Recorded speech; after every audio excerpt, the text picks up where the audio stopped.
Hello friends, कसे आहात तुम्ही? मस्त आणि मजेत आहात ना? तर आज एका नवीन व्लॉगची सुरुवात झाली आहे इथे आणि आज मी बनवते सर्वात आधी नाश्त्याला रवा डोसा बनवते। तर मी इथे कांदा, कढीपत्ता आणि मिरची फ्राय केली आहे आणि याच्यामध्ये मी रवाचं मिश्रण भिजत घातलेलं 5 मिनिटासाठी मध्ये मी ते घातलं आहे। आणि सकाळी डब्याची घाई असते आणि नाश्ता डबा मी तनिष्काच्या पप्पाला सोबतच देते, तर मी इथे खूपच फास्ट बनवत असते सकाळी जेवण आणि नाश्ता। तर त्यानंतर मग मी ताव्यावरती रवा डोसा टाकला आणि याने मी याला ऑइल लावती आहे ब्रशनी आणि मग झाकण ठेवून देते जेणेकरून पटकनच आपला रवा डोसा इथे तयार होतो। आणि आता याला पलटी करते मी। आणि हे कसं आहे ना, थोडं चांगलं रवा डोसा फ्राय होऊ द्यायला ना तेलामध्ये, तर ते चिटकत नाही, पण मी खूप कमी तेल घातले म्हणून ते थोडाफार चिटकतो। आणि त्यानंतर मी इथे चहा बनवला आहे आणि त्याच्यामध्ये घातले आलं बारीक करून, थोडंसं त्याला कुटून घेतलेलं, इलायचीसुद्धा मी याच्यामध्ये घातलेली, पण ते स्किप झाली आहे व्हिडिओमध्ये। त्यानंतर याच्यामध्ये मी गूळसुद्धा घातलेला, साखर नाही घातलं आहे, मी गूळ घातला आहे। आणि चहा इथे बनवून रेडी आहे। आता तनिष्काच्या पप्पाला आणि आम्ही दोघे घेणार आहे। आणि माझ्याकडे असे व्हाईट कलरचे कप आहेत 6 आणि स्टीलचे 6 कप आहेत, तर जे कप मला दिसतो मी त्याच्यामध्ये घेते, तर म्हणून वेगवेगळे कप इथे तुम्हाला दिसणार आहेत। त्यानंतर फ्राय पॅनमध्ये मी 2 भाज्यांचा मसाला फ्राय करते आहे। तर मी तनिष्काला बटाट्याची भाजी खायची होती, तर मी बटाटे एक साईडला शिजवायला टाकले आहे। आणि ह्याच्यामध्ये मी कांदा, लाल मिरची, कढीपत्ता, जिरे आणि थोडेसे मीठ घातलेले आणि हे मी फ्राय करून घेते आहे। आणि लसूण मी टाकायला विसरलेले, तर मी वरतून लसूण टाकते, ते मसाला साईडला करून त्याच्यामध्ये थोडंसं ऑइल टाकून ते फ्राय करून मी इथे घेते आहे। आणि त्यानंतर हे मसाला मी व्यवस्थित इथे फ्राय करून घेईल। आणि तनिष्काला जोरात भूक लागलेली, तर मी तनिष्कासाठी म्हटलं 2-2 साईडला भाजीला मसाला तयार करावा, एकच मसाला मी दोन्ही भाज्यामध्ये वापरणार आहे। आता तुम्ही पाहू शकता, तर हे लसूण मी व्यवस्थित इथे भाजून घेतलं आहे आणि साईडला जो मसाला केला आहे त्याच्यामध्ये मी बटाटा हा बघू शकता तुम्ही शिजवून घेतलेला मी बटाट्याला, त्याला सालसुद्धा त्याची काढून त्याला शिजवून घेतलं आहे। त्यानंतर याला मी एक साईडला फ्राय करेल आणि हे बटाट्याची भाजी फक्त तनिष्कासाठी आहे, तिला बटाटे खूप आवडतात, तर मी तिच्या एकटीसाठी बटाट्याची भाजी इथे बनवली आहे साईडला। आणि जे साईडला मसाला आहे तो मी कुलथीची डाळ बनवणार आहे, त्यासाठी फ्राय होतो आहे। लसूण जे घातलं आहे त्याला थोडा टाईम लागतो आणि मी त्याच मसाल्यामध्ये थोडीशी लाल तिखट घातलं आहे आणि इकडे बटाटेसुद्धा शिजत आले आहे। त्यानंतर मी डाळीच्या मसाल्यामध्ये टमाटर घातले आहे, झाकण ठेवून मी ते शिजवून घेते आहे। तर बटाट्याची भाजी इथे रेडी झाली आहे तनिष्कासाठी। आणि आता भाजी तयार झाल्यानंतर मी डाळीला बाकीचा मसाला फ्राय करून घेणार आहे डाळीमध्ये घालण्यासाठी। तर हा मसाला रेडी आहे। तर बघा इथे डाळ शिजलेली आहे चांगली, म्हणजे मी डाळीला उकळी येऊ देईपर्यंत शिजत घातलेला, आता उकळी आली।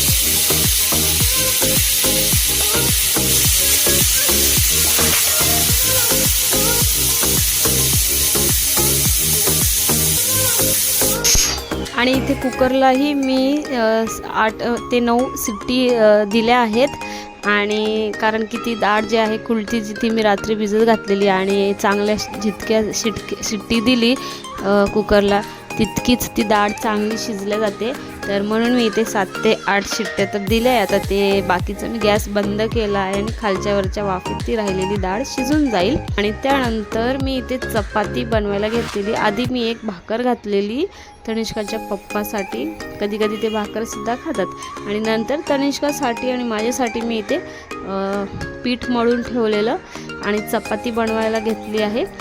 तर इथे मी 3 ते 4 चपाती बनवून घेणार आहे आमच्यासाठी, तनिष्काला आणि माझ्यासाठी, कारण की तरी माझ्यासाठी भाकरीसुद्धा बनवते कधी कधी, तर म्हटलं चला आपण चपातीच बनवून घेऊया। आणि मग मी चपाती बनवून घेते आहे इथे आणि तनिष्काच्या पप्पाला मी जेवण देत होती ताटामध्ये, तर त्यांना मी ते भाकरी तोडून ताटामध्ये आता देणार आहे. आणि तनिष्काच्या पप्पाला भूक लागली, आधी तर मी त्यांना देऊन देते, नाहीतर आम्ही तिघंही सोबतच जेवण करत असतो जास्त करून. पण एखाद्या वेळेस कधी तनिष्काला लवकर भूक लागली तर तिला मी जेवण देते, भरवते, किंवा तिचे पप्पा तिला भरवतात, नाहीतर मी भरवते तिला. आणि कधी तनिष्काच्या पप्पाला भूक लागली लवकर तर ते आमच्या आधी जेवण करून घेतात.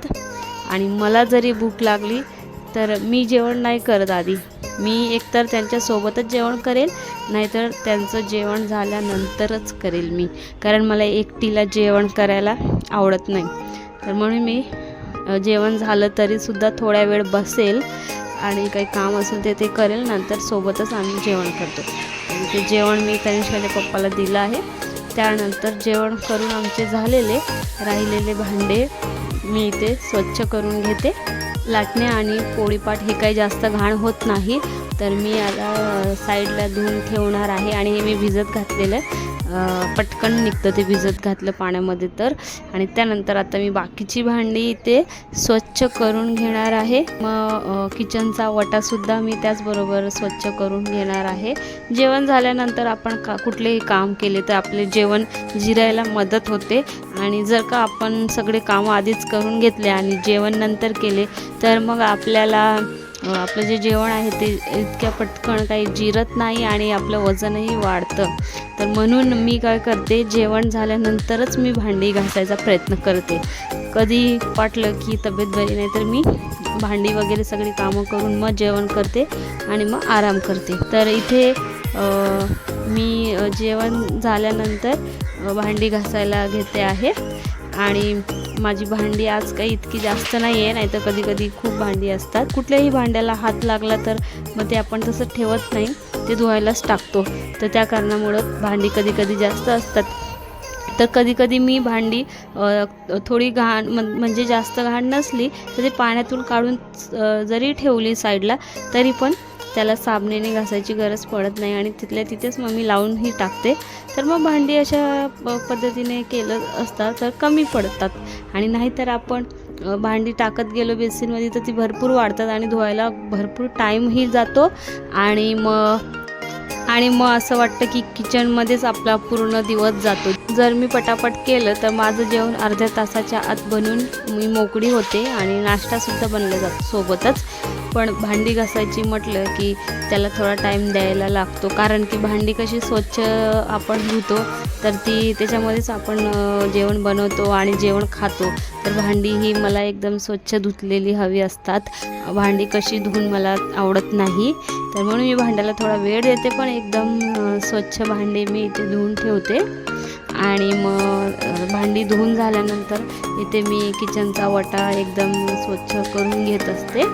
आणि किचनचा वटा झाल्यानंतर मग कुठे मी जाऊन थोडी चेअरवरती बसेल किंवा माझे काही कामं असतात ते मी करत असते.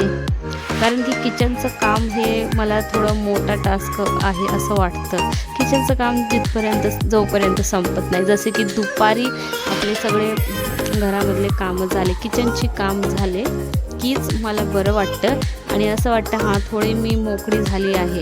पण तरीही घरामध्ये काही ना काही कामं चालूच असतात. किचनचे काम संपले तरी पण मशीनला कपडे लावलेले असतात तर ते वाळत घालायचे असतात, किंवा घर घाण झालं तर पुन्हा त्या घराला झाडू मारायचा असतो. अशी छोटी छोटी भरपूर कामं असतात जी काही दिवसभर संपतच नाही. काही ना काही कामे मध्ये मध्ये निघतच असतात. तर असं म्हणून मी म्हणू नाही शकत की कामं संपली की आपण रिकामे बसू शकतो, कारण की एखादे काम एक्स्ट्रा असतात ते आपल्याला माहिती नसतात आणि जेव्हा माहिती असतात ते आपण फ्री टाईममध्ये करून घेतो.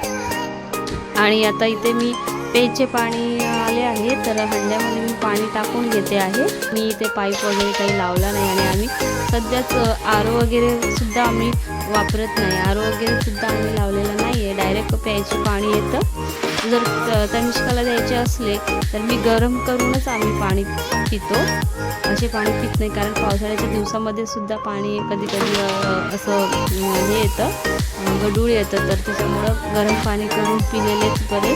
असेही आपण बिना गरम पाणी करून पिल्यास आजारी पडतो, दवाखान्यामध्ये जातो येतो, आपला वेळ वाया जातो. त्याहून चांगले हेच आहे की आपण गरम पाणी करून पिले तर आपलं आरोग्यही चांगले राहील आणि आपल्याला सारखं दवाखान्यामध्ये जायची गरजसुद्धा नाही पडेल. तर इथे माझं किचनचा वटासुद्धा मी स्वच्छ करून घेतला आहे आणि किचनचं काम झाल्यानंतर किचनचा कपड्यालासुद्धा मी रोज साबणाने स्वच्छ धुवून साईडला वाळत घालते, जेणेकरून त्यालाही घाण वास येत नाही आणि ते स्वच्छ असला की कधीही पटकन आपल्याला किचनमध्ये काही पाणी वगैरे पडले तर त्या कपड्याने आपल्याला पुसता येतं आणि तो सुका असला की पटकन पाणी पुसल्या जातो. तर कधी कधी होतं असं घाईगडबडीमध्ये काही चहा वगैरे ठेवला आहे तर उता गेला आहे, किंवा आपण गॅसवरती भात शिजत घातला आहे किंवा डाळ शिजत घातली, कधी कधी असं होतं की ते उता जातं.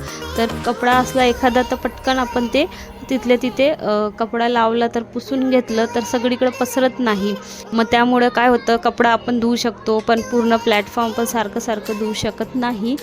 सगळी कामं किचनची संपल्यानंतरच शेवटी आपण प्लॅटफॉर्म धुवून घेतो. म्हणून मी कपडा ठेवते, कारण कधी काही पडलं तर ते पटकन पुसून कपड्याला धुवू शकतो आपण, पण सतत गॅस धुवू शकत नाही. म्हणून मला कपडा किचनला लागतोच. बरेच जण किचनला कपडा वापरत नाहीत, फक्त शिगडीला पाण्याने धुवून टाकतात.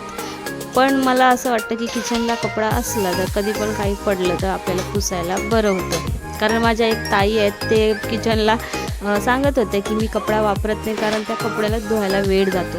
पण कसं आहे, मला असं वाटतं कपड्याला धुवायला वेळ जातो आणि गॅस आपण सतत धुवू शकत नाही, तर तेवढा टाईम आपला वाचतो आणि जितका टाईम आपण किचन धुवायला लागतो ना तितकाच कपड्याने पुसून घेतला तर टाईम आपला वाचतो. आणि तनिष्का किचनवरती चढलेली, ती कधीही चढते किचनवरती आणि खेळते आणि मग माझे कामं झालेली. मग आता इथे झाला आहे दुपारचा टाईम, वाजले आहेत 4:30 आणि तनिष्काला लागली आहे छोटीशी भूक आणि ती मला म्हणत होती मम्मी मला भजे खायचे आहेत.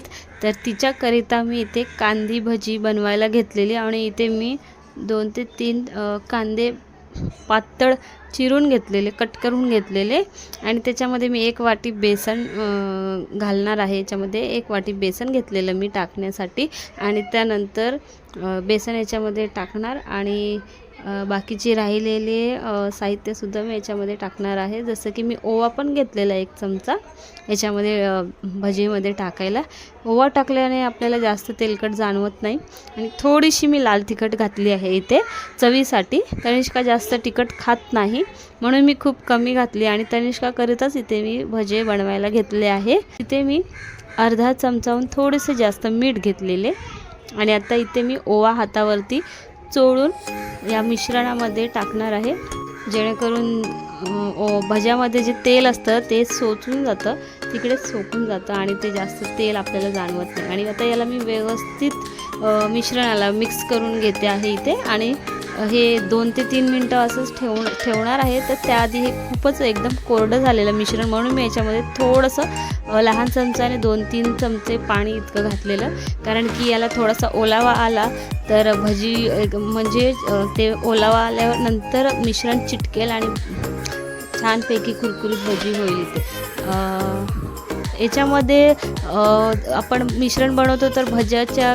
मिश्रणाला कांद्याचं पाणी सुटतं, मीठ घातलेलं पाणी सुटतं, पण त्याला टाईम लागतं आणि मी इथे झटपट भजी बनवायला घेतलेले म्हणून मी थोडंसं पाणी घातलं, कारण झटपट म्हणजे याला थोडं भिजायला पाणी घातलं तर एकदमच कोरडं झालेलं मिश्रण, तर त्याच्यामध्ये पाणी घातलं तर पटकन मिश्रण इथे भिजेल आणि भजी बनवायला रेडी होतील. तर मी इथे छानपैकी मिक्स करून घेतलेलं आहे मिश्रणाला आणि आता मी याला रेस्ट करू देणार आहे 2 ते 3 मिनिट असंच ठेवणार आहे आणि त्यानंतर मी फ्राय पॅनमध्ये तेल गरम करायला ठेवणार आहे आणि तेल छानपैकी इथे गरम करून घेणार आहे आणि गरम झाल्यानंतरच याच्यामध्ये भजी घालायची आहेत आणि नाहीतर मग ते भजे व्यवस्थित फ्राय होत नाही आणि तेल जास्त पिले जाते भज्यामध्ये. तर म्हणून आधी तेल चांगलं गरम करून घ्यायचं आहे आणि मगच आपल्याला भजी फ्राय पॅनमध्ये तळायला टाकायची आहेत. तर इथे मी तेल गरम करून घेतलेलं आणि हाताच्याच साहाय्याने मी इथे भजी फ्राय पॅनमध्ये टाकणार आहे आणि थोडी थोडी अशी छोटी छोटीशी मी भजी तळायला टाकली आहे फ्राय पॅनमध्ये, कारण की तनिष्काच खाणार आहे आणि तिच्याकरिता मी छोटी छोटी भजी टाकली आहे. लहान मुलांना मोठी मोठी भजी आवडत नाही, तिला तर छोटीच आवडतात म्हणून. आणि आता याला व्यवस्थित मी पलटी करून घेते आणि दोन्ही साईडून छानपैकी फ्राय झाल्यानंतर हे मी ताटामध्ये काढून घेणार आहे. आणि आपल्याला इथे मंद आचेवरतीच भजी फ्राय करून घ्यायची आहे.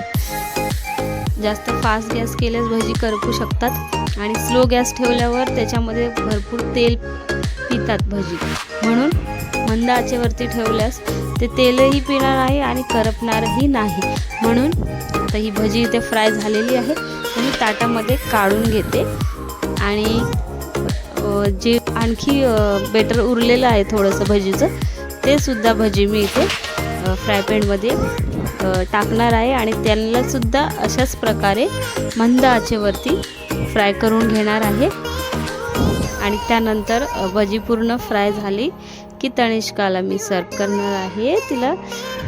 तनिष्काला भजी खूप आवडतात आणि टोमॅटो सॉस बरोबर भजी खायला खूप छान लागतात. लहान मुलंही खाऊ शकतात आणि मोठेही खाऊ शकतात टमॅटो सॉस बरोबर. आणि इथे मी तिला सर्व करून दिलं आहे प्लेटमध्ये. टमॅटो सॉस आणि भजी ठेवली आहे. आता तिला मी सांगितलं, तनिष्का भजी खाऊन सांग मला कशी झाली आहे, आवडली का नाही. हां, तर तनिष्काला भजी इथे आवडली आहे. आजचा हा व्हिडिओ तुम्हाला आवडला असेल तर लाईक करायला विसरू नका आणि बेल आयकॉनचे बटनसुद्धा क्लिक करा. आणि नवीन असाल चॅनलवरती तर सबस्क्राईब करायला विसरू नका. चॅनलला सबस्क्राईब केल्यास माझे नवीन येणारे व्हिडिओ तुमच्यापर्यंत सर्वात आधी पोहोचतील. आणि मी आहे रुपाली आणि चॅनलचे नाव आहे RUT लाईफस्टाईल ब्लॉग. आणि चला तर मग पुन्हा भेटूया अशाच एका नवीन व्हिडिओ सोबत. Bye bye.